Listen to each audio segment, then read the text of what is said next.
And here is Paul Cavicchio to tell his story. Thank you. I want to thank Lee for inviting me to do this. This is quite an honor to come here and present this to you. I'd like to start with introducing my family. My mother, Louise Cavicchio, 93 years old. '94 in July. And my brother, Richard.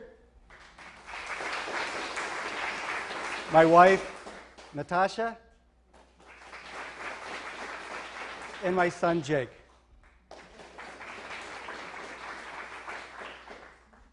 All right.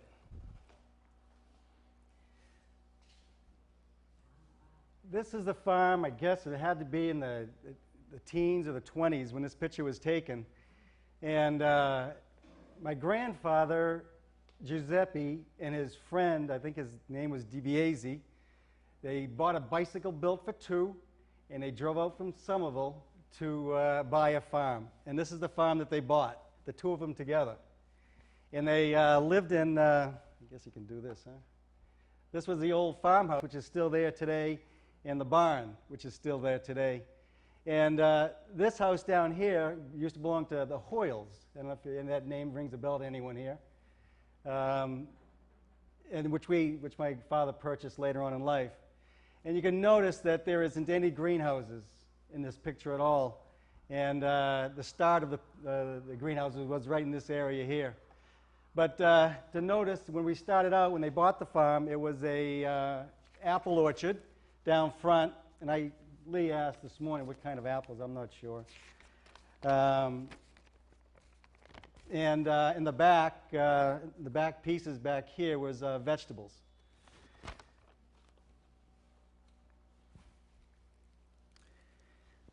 So what's next? Okay, this is the end of the story. This is the family. There's 28 of us here, all our children, the children, the grandchildren, the great-grandchildren. And this was taken a couple of years ago, and this is my mother, 93, and her older sister, 95, Mary. So this is just our gathering that we have every year at our birthday party. And this is where it started. Giuseppe and his 7 kids. He came here and started building his family, and from that farmhouse, his friend ended up buying another farm up in North Sudbury. DiBiase bought a farm up in Dakin Road, I think it was. And they stayed at this farm where we are today. And this is the whole family together, and this guy here is my father. And through the years, the teens, the 20s, they was just doing all that farming. They had the horses and the harrows and the different crops that they grew. And there's Grandma and her Savita here, Giuseppe and his 2 daughters plowing the fields, just doing what they came here to do. Really the truth of it is my grandmother was a farmer. My father was the fisherman. So you can see who's got the reins there.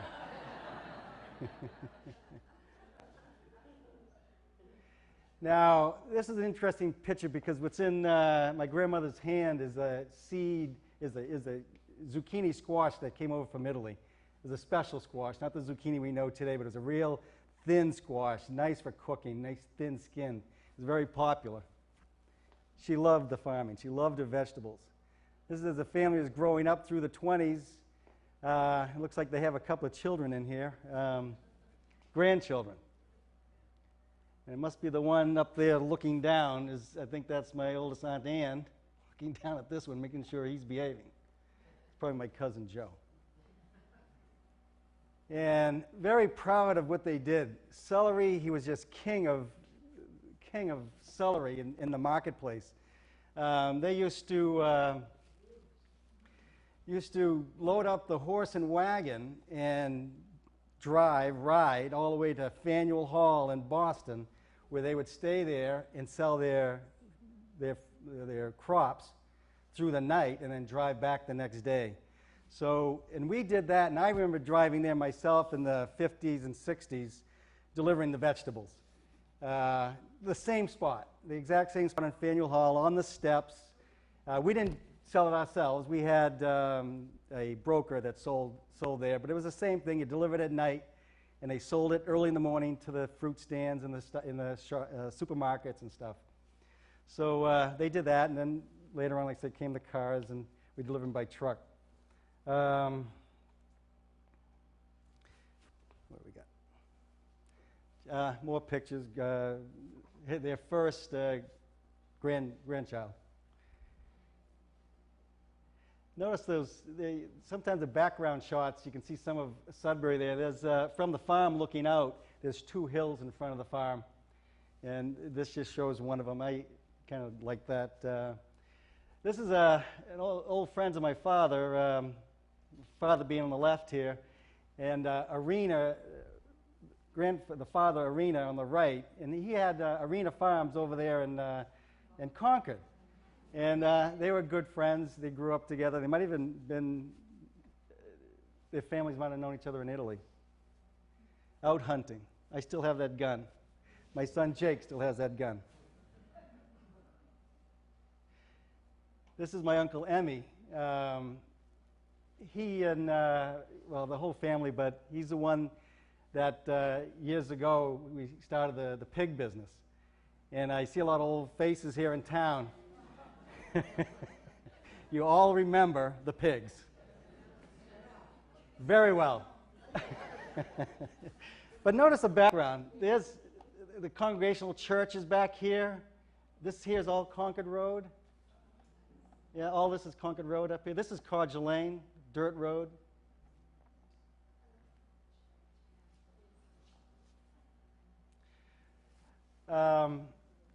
I'm sure you all know, years ago without electricity, we had to, for refrigeration, we had to make our own ice. We had to cut our own ice, store it all winter through the summer. Now, this is a great picture of, I don't know how many people know my family from years ago, but down here is Uncle Emmy, and then Uncle Jimmy. He died very young. I think he died when he was in his 40s. And then my father,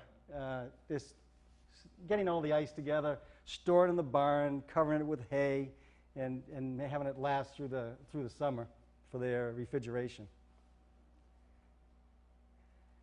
1938. This is interesting. Lee, you're going to have to help me with this. Okay. You see the date, November 1st, 1938. And Ford, as you want to go to the next one? As this article and another two articles speak about, he's going to build a plant at Wayside. It was called the Washbrook Project, and it was actually started in 1926, but didn't really get going until the 30s. And it was all done through straws. Somebody would knock on your door and ask to buy your land, and at a reasonable price, which was $100 to $200 an acre back then. And people sold. Forrest Bradshaw sold his land. The library sold some of their land. So they didn't know why anyone was buying the land. It was a secret. But here it is late in 38. And if you want to go to the next. And do you remember what happened in September of 1938?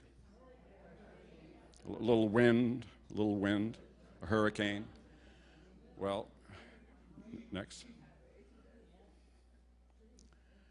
This shows that as of 1946, and Cavicchio's land is outlined, but never sold. He refused to sell, but all the other plots were offered when the Ford representative, of course they didn't tell you that he was a representative for Ford, but when they bought the land from you, they gave you an interesting little piece of information.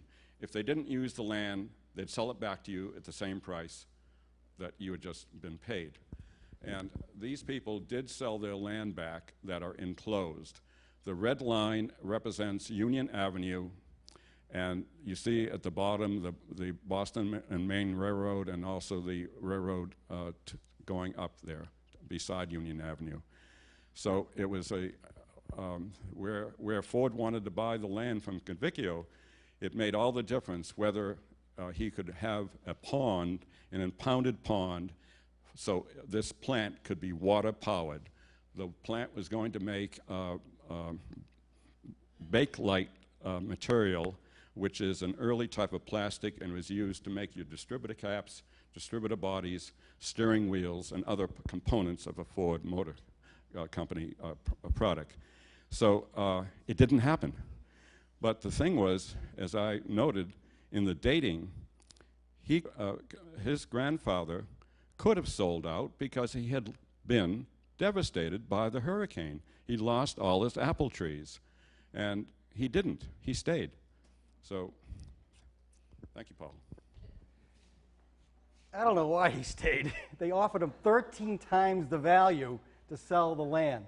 13 was a figure, and I don't know what that figure was. I've heard it from $30,000 to $300,000. And, you know, it was in the 30s and the 40s, their children were getting of age, they're growing up, getting married, and having a family, and I just think that they had their life there, and they loved what they did. Mom and Dad getting married. Mom, what year is this? What year is this? 43. 43. Like I say, we don't know why. They did offer us a lot of money back then. It would be millions and millions today. But I think it was so the family could work on the farm, to keep that farm going. And that's it. We can't figure out why. But I do remember Dad saying one thing. There was a picture of my grandfather on the front page of the Boston Globe. And we never did find that picture. I've seen it, but we wanted to have it for here. And it said in the title, Italian Immigrant Holding Out for More Money. And when they read that, they said, that's it. Ford doesn't have enough money. and that was the end of the story. They didn't want to sell after that. And I'm grateful. But at the time, it was interesting how poor they were and how they're just getting started with their families to refuse that money.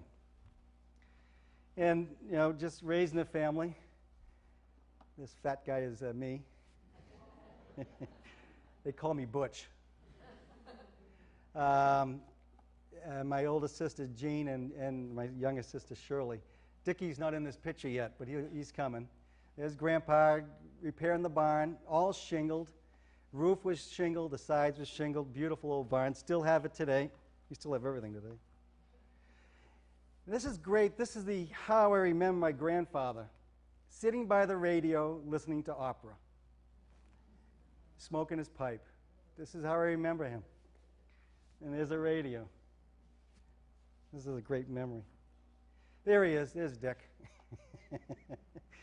There's the four of us. I don't know, maybe this is in the 50s. And there's another picture of Mom and Dad. This has to be in the 60s. Now, in the 50s, and I think it was 1952 or 3, my father started growing, and you all know flats of annuals.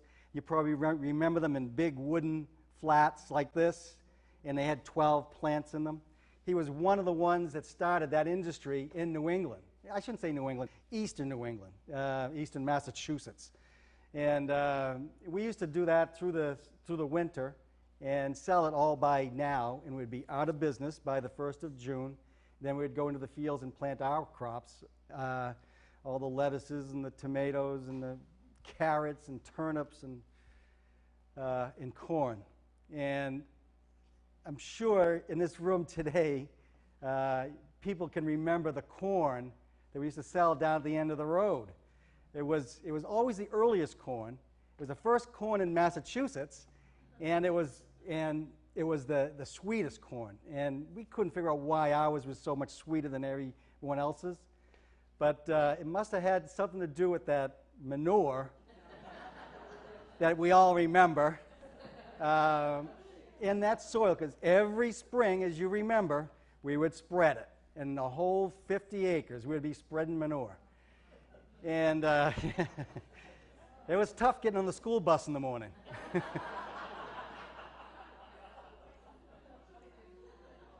That manure and those fields and how rich that soil was just made that corn, I believe it today, that made that corn so sweet. Today they have super sweet corn, you can buy it, but I think because the way we grew it organically back then, it just brought out that flavor of that wonderful corn. How about that other entrepreneur that was selling your corn? No. No. Want to mention him? No. There was the man that used to sell corn about where Cappy's is on Route 20. And I don't know how long it lasted, weeks or whatever, but it was Dee Carpenter. Dai Carpenter. Oh, you people know Dai? Oh, they all know. Everyone knows Dai. And he had simply walked over from the dump that used to be by Cavicchio's and pick the corn and sell it. Fresh corn. Was he selling it cheaper than you were? I'm sure. Yeah. His overhead was very low. Very low. You know, you saw him down the dump. He'd be picking up the bottles and bring them down to Bradshaw's and cashing in. And he was down there by where Cappy's is and selling a few ears of corn. Okay.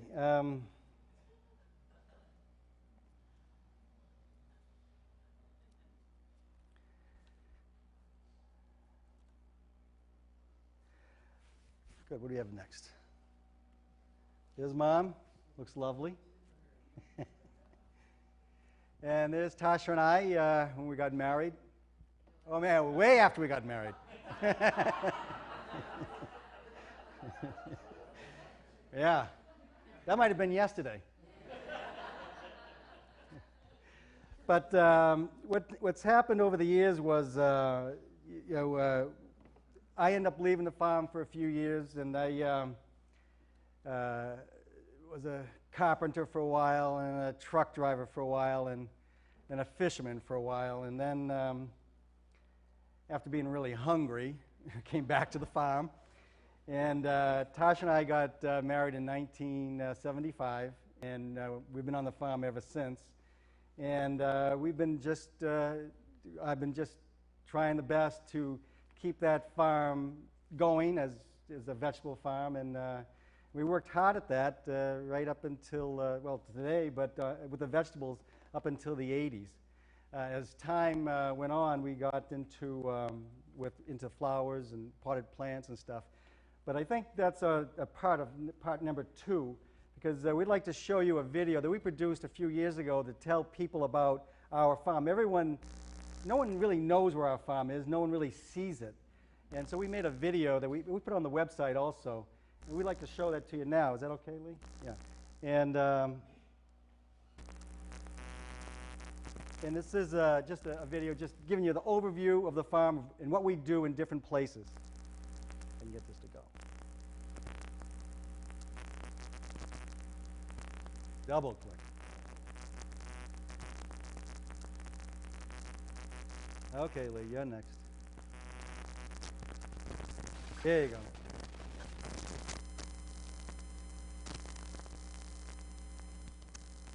I'm going to have to stop it again.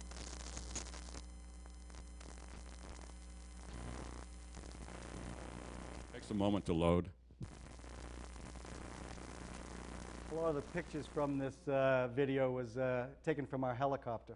Cavicchio Greenhouses is a wholesale-only, third-generation, family-owned farm in Sudbury, Massachusetts. Since 1910, the Cavicchio family has been on the leading edge of horticultural growing. Having lost the orchard business to a hurricane in 1938, we traveled through vegetable crops and bedding plant production to where we are today. We are a truly innovative business offering New England their #1 source for quality plant materials, landscape supplies, and services. You can find everything you need for every size project.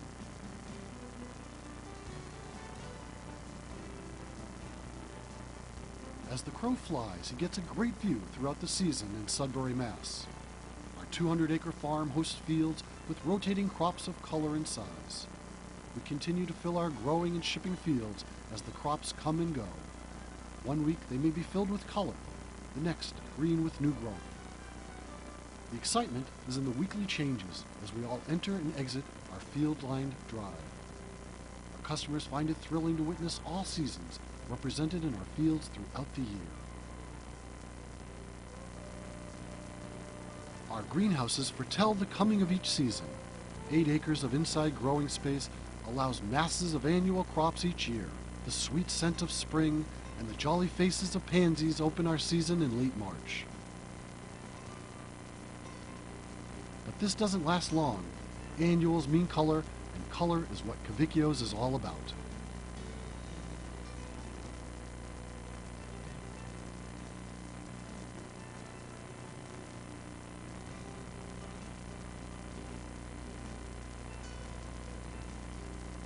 The diverse selection creates blocks of color throughout the farm and provides you with color throughout the season.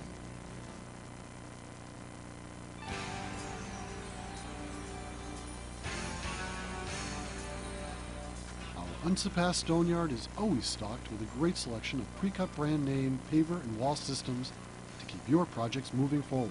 With rows of brick choices, pallets of wall stone, and unique flagging, we service the majority of New England masons.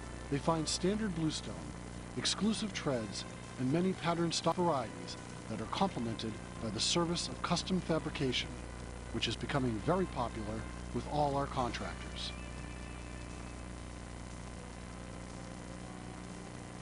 You'll love what you find inside our landscape supply barn.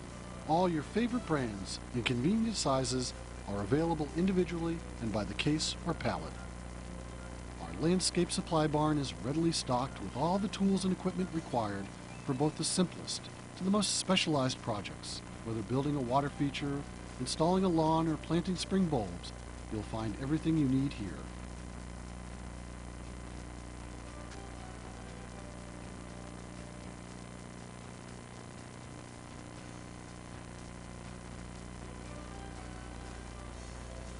This unique opportunity blows everyone away. We provide mountains of mulch of varying types,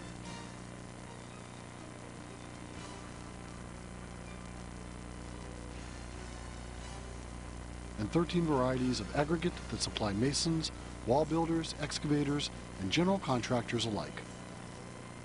Materials can be purchased by the yard or by the truckload, including compost, loam, stone, and mulch. This active section assists landscapers, golf courses, masons, and municipalities.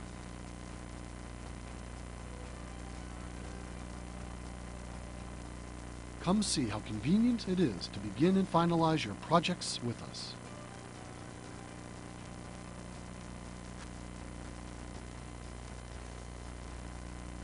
Many are cheering one of our newest services. We have an unbelievably convenient drop-off area for both green and indisposable materials. Working with Mother Nature, we convert the green material to our premium, nutrient-rich compost, which most landscapers use as a soil amendment or as a mulch.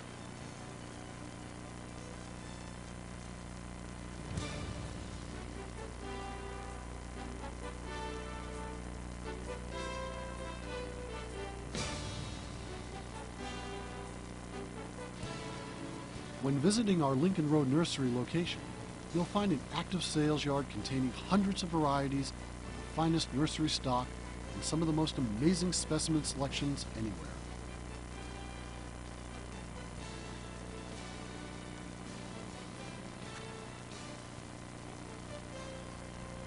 Our specialized staff holds a wealth of knowledge and will assist you in reserving your order quickly and efficiently.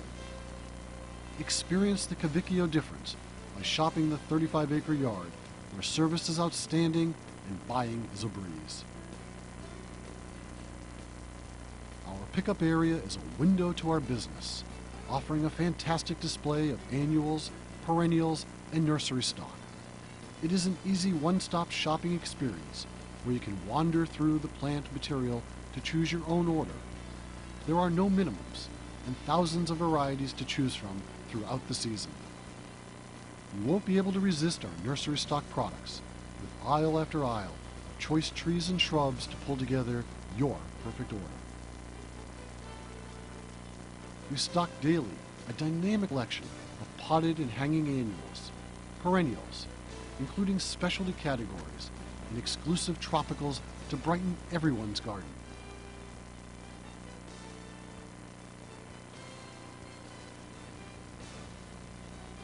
Perennials shine through the summer months with fragrant blooms and amazing colors. Come autumn, we produce an extensive selection of cold-tolerant plants offering any landscape a beautiful array of fall color.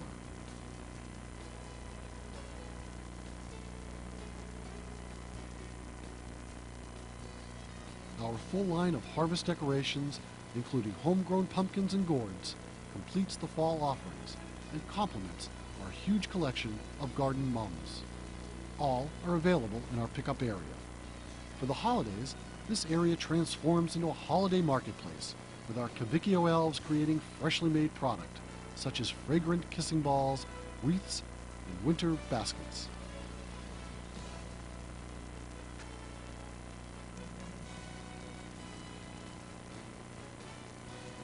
Oceans of colorful poinsettias are available for you to choose brilliant combinations for the holiday season.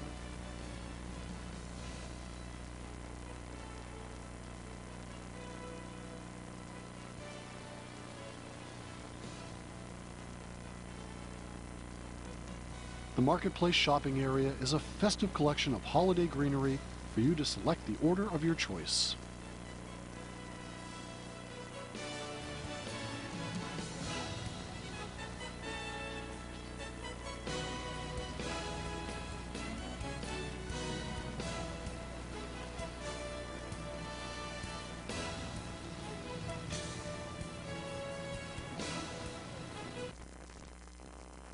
There you go.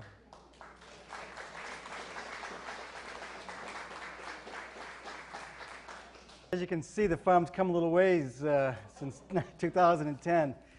And I tell you that this next piece here, is this the next piece? We'll show you the people that brought it there. Now, okay, the first picture here, I showed you at the beginning. Then you can see these two little houses. This was back in the 50s. They were glass houses. And those were the first two my father built. And in the 50s, the brothers, there was three brothers, they divided up into their own little businesses, and my father took the land and the greenhouses. My uncle took the land and the piggery. And by I think that time, my other uncle, Jimmy, passed away. And they both developed big businesses in their own. I mean, he was the largest pig farmer around. I think he had over 2,500 hogs up there. And Dad started with the greenhouse, and within a few years, he was the largest annual producer in eastern Massachusetts. So we're used to growing and growing fast. So today, we have you saw in the video, it's growing and still growing. And these are some of the people that helped us grow. This is Joe Luna. He worked for my father, and he's been there, God, since he was 17. So how many years is he? 52? 58 years, and he's still there. He's 75 years old. And he's a general manager. He keeps an eye on the whole farm, everything. And he knows everything. He's been there so long, which is wonderful. And he's going to be there for a long time to come. You've noticed in that video all the new stuff that's happening, all the landscape stuff, the mulches, the trees, the stone. This person right here, Darren Young, he started out as a truck driver with me, and we just recognized the personality in him, and we moved him from truck driving. We started a little business selling loam and mulch, and that's all we did. We put him in a tractor, and he grew that business to where that is today. So applaud for him. And this is what the farm looked like before he got started. Uncle Emmy's little garage here and the old barn. And today, the same thing. This barn, this here is gone, but the barn and the farmhouse is still there. This is still there. It's not in the picture, but that's still there also. This man next to me is Tom Cottons, and I think he came as a truck driver also. He came in May, and he just needed some work, and I says, well, I need drivers, and we put him in a truck, and I think my brother was there too. The two of them driving trucks just to get the stuff delivered, because we only had a small window to sell the stuff. And after the season was over, that was it. So we started planting the hardy mums and some pumpkins out in the field. And then he spent the whole summer out looking at garden centers and promoting our product, promoting the mums. At that time, that's all we had. But with his ideas, the farm grew and grew. And this product that you see in our hands here, he says, why are we stopping in May? People aren't stop planting in May. We should continue that season right through the summer and into the fall. So we started growing annuals, not in May, but through June and July. So, and this picture was in July, when it was taken.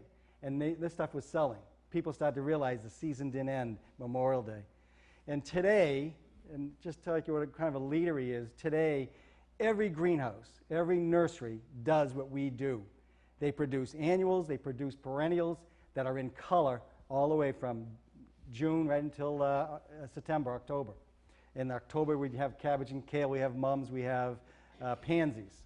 So this man has taken us the rest of the way. You just saw three people that have just made us grow so fast. This is hard to understand. It's just our automation. We got all together. We have a lot of employees with a lot of great ideas, and we were planting the old-fashioned way. You put the loom on the bench and get a scoop it with the pot and put your plants in. But as we were growing and our numbers were growing, we needed some automation. So we all got together and thought about all the dreams that you would need to make the perfect system. And we came up with it, and it was all with robots. I mean, there was people planting, but that's all they had to do. It was the last thing they did. They planted, and then little robots would pick them up. Someplace here would pick them up, and then they would put them on a trailer, and then the trailer would take out to the field. Another robot would take it off the trailer and put it on the ground. Those numbers, we were able to produce over 60 to 80,000 pots a day today with the same machinery that we had. This was built in 1995, and it's still state-of-the-art in today's industry. And it's the only one of its kind in the United States. But this is everyone's ideas. Everyone got together, all my help. What's the ideal thing that we would like to have? And that's what we came up with. So I'm very proud of my help. My help is the reason why we are where we are today. This is Lincoln Road. I love this shot. It was our first couple of years filling the farm. This is over just past the high school on the left-hand side. And this is where the landscapers come to buy large numbers of trees. At the Codger Lane farm, it's just small numbers. People buy 2 or 3 of this and that. But this is where they come to buy their big lots. And then further up the road is by that big corner where that cooler is. Further up the road is Lincoln Meadows, and that's we farm that also. And that's where we plant our pumpkins and our sunflowers, which Jake is in charge of. We do a lot of recycling. We recycle brush, leaves, stumps, anything organic. We bring it in, we recycle it, and put it back into the systems, whether we can sell it back to them as compost or composted loom. And this is the machine that does that. Kind of eats itself, though. This pickup area that we have, I don't know if any of you have been to the farm, but on the video you saw it. This person started out just taking care of a few people coming in. His name is Lico, and that pickup area has grown huge, and he's in charge of it all, and he's doing a great job servicing people. The Guatemalan that works for us, he's been with us at least 20 years. And this is us just last year, a couple of years ago. Me, my brother, my sister Jean, Cheryl, and Mom. And this was just last Thanksgiving. And this is my son, Jake, which you met, and he's been with us since, well, he's been at the farm driving a Coyote tractor since he was 8. And he's really pretty good on machinery. And he's been on the farm since then. He's still there. He's got a new crop coming. He's working with sunflowers and trying to develop that market, a new market for us. We just started it last year. We're getting a little bit bigger this year. And my daughter, Nicola, who's not here, she came on to work with us this year to help us do design.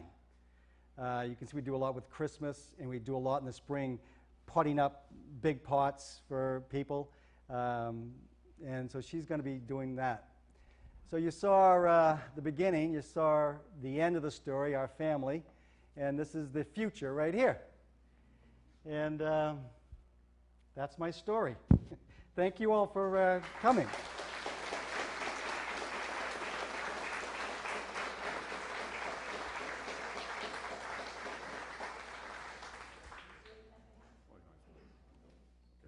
Okay.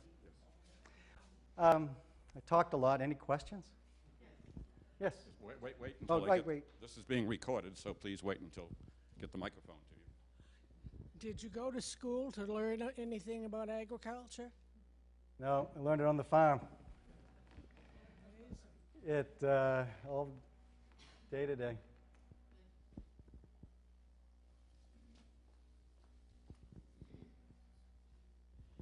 You talk about individuals. It's on. You talk about individuals coming into the farm, but my understanding was it was only wholesale. Could we just come and buy a flower from you? No. Wholesale But there only. are some people that have cards that can come and buy from us. It is a wholesale. You usually have to be with a landscaper to come in there. We supply all the flowers around town on the islands. So there are people, I don't see anyone here, that buys flowers. Is there someone here? June Allen? No. Hosmer House. Any public setting, we donate the flowers to them every year. So they get a chance to come up and see the farm. And they have a little card that allows them to get in. But it's all wholesale. How many employees do you have? We have 300 employees. And I didn't state this before, but we started out with 57 or 9 acres. And today we have 200 acres. And it's all in farmland. The question was, where did I buy it? Who did you buy it from? You bought some from the Eaton family, didn't you? Some from Dick Eaton's family on Concord Road, isn't that? Yes, good for you. Eaton didn't own it, but you're right. Originally, it was Eaton's property. We bought that. They were going to develop it, and just before it got sold to the developer, we bought the lots. And we weren't interested in the lots. We were interested in the field behind the lots. So, and that's right across from Union Avenue, right across from Carger Lane, if people aren't familiar with Eaton. And then we bought some land from my uncle, Uncle Emmy. We bought land from him. We bought Bradshaw's land, who was in the back. Was in the back of the property. Up at Lincoln Road, there was 35, 40 acres there, and not that it's ours, but we rented the farm on the right-hand side by the cooler, Lincoln Meadows. We rent that from the town, and altogether that equals about 200 acres that we farm and actively. Everyone asks that question. How do you prevent? How do you prevent people from stealing? For the record. I don't know if we do. There's so many plants out there, just you don't see any missing. I really don't think we have much of a theft problem on the farm.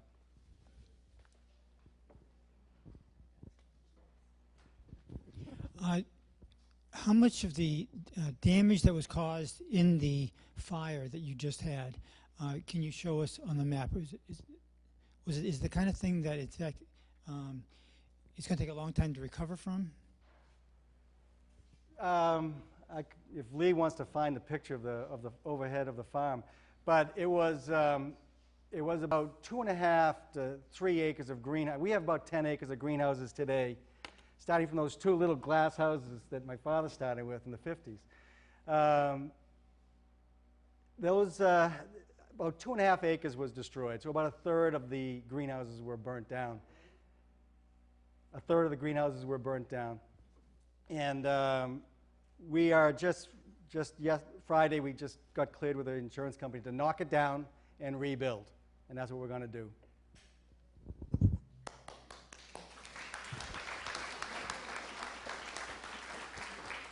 For the normal family, that would be devastating. You've got to have more questions. No? I knew, Doris, you would have. You didn't say anything about your recent disastrous fire. Yes, we just asked. That's what he was saying. The fire, maybe you don't know, but the fire started with a tractor inside the greenhouse. It was shut off, but somehow some wires got crossed and caught the tractor on fire. And then that caught the heat curtain on fire that spread through the whole house. And the thing that you saw on the I guess the news, which I haven't seen, but they said it was a big blaze, wasn't the greenhouse, it was a truckload of plastic pots that was next to the greenhouse that caught fire. And that was the blaze. It really looked like something.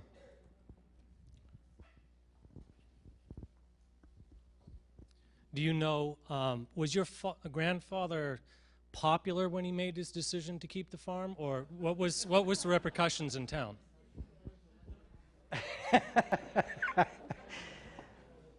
I tell you, listen to the stories that my father would tell about. The townspeople would send Italians to talk to them, to try to convince them that it's the right thing to do to sell the farm. Whatever they could do whatever angle to come in and try to sell it. And believe me, back then, like Lee was saying, for the people in town, they're all farmers, to have work in the wintertime was huge. I don't think anyone liked us then.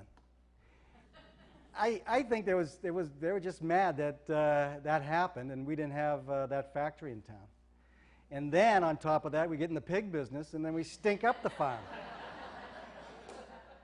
So it wasn't just a few years later, it was many years before they started to talk to us.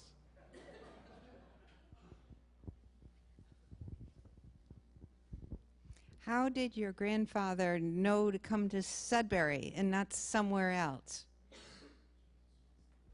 That's a good question. I mean, it's a long ways to bicycle from Somerville, and a bicycle built for 2. But yeah, my mother was in Watertown. They had a farm there, and her family was farmers. Why didn't he stop in Watertown or Waltham? I think the land was a little bit cheaper out here. And Moore was the name you mentioned earlier. Moore. I think the farm. Is there a Moore here today? No, we have Civil War letters from the Moore family. Oh, from the Moore family. The farm was bought from the Moores. I think it was the second house over here in the center of town. We bought the farm from the Moores. Interesting. Yes, I think that the townspeople in Sudbury did not want any of that development to take place. They felt very strongly about it, and that you had done the right thing. People did not want to sell their farms here. You're saying that the townspeople were happy that we didn't, Absolutely, that Grandpa didn't? yes. Oh, that's the first I've heard. That's great to hear. How about the smell? Nobody wants to talk about the smell? Yeah.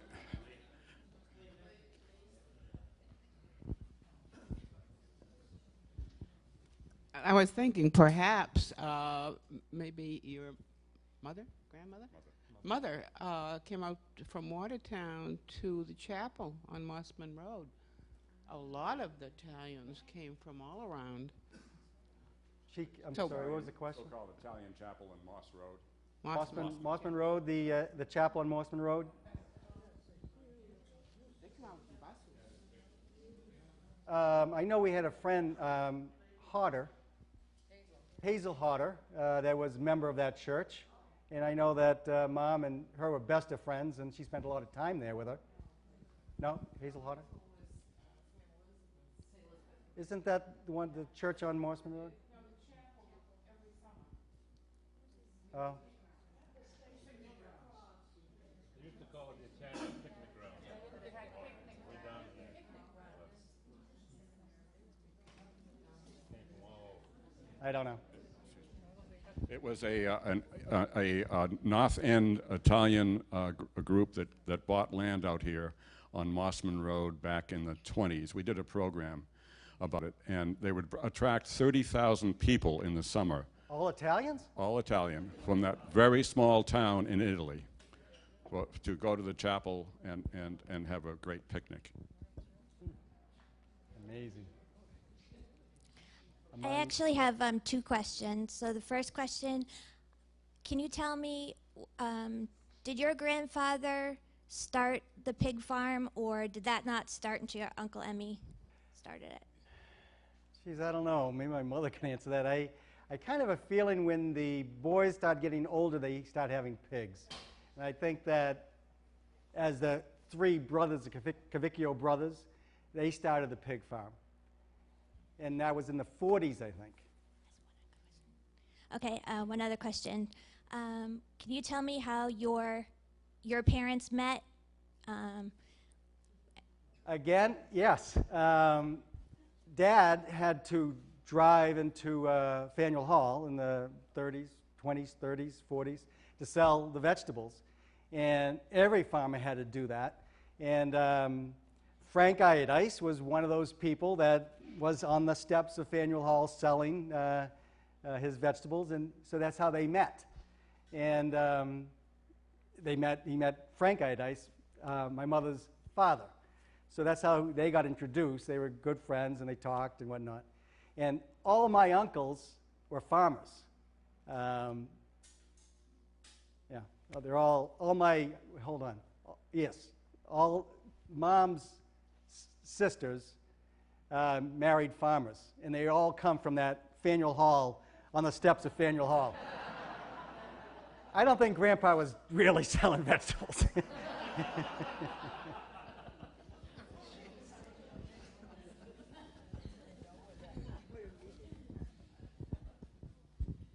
What town was your parents from? Or your grandfather from? Italy? In Italy, Gaeta. It was a little town south of Rome, about an hour south of Rome on the coast. Yeah, just north of Naples. Yes, sir. Well, folks, as you know, the Sudbury Historical Society is a volunteer organization, and we depend on donations. And if you haven't had a chance to make your donation, here is a golden opportunity. And it's going to be right over there in that desk. Thank you. Thank you, Terry. Paul was kind enough to bring in their 100th anniversary book, and that was the real reason why he agreed last year to do this program, because it was going to be the 100th year. So thank you, Paul, and do pick up your book here. And yes, we accept donations, and we also have a wonderful display there of maps and other things of Sudbury, which you may never have seen. We just completed our second year of Sudbury Through Time project with all the third grades, funneling through Sudbury Center and meeting 4 characters from the past. And that was very successful. So we are very involved with local history, with the schools, and please support us. Thank you.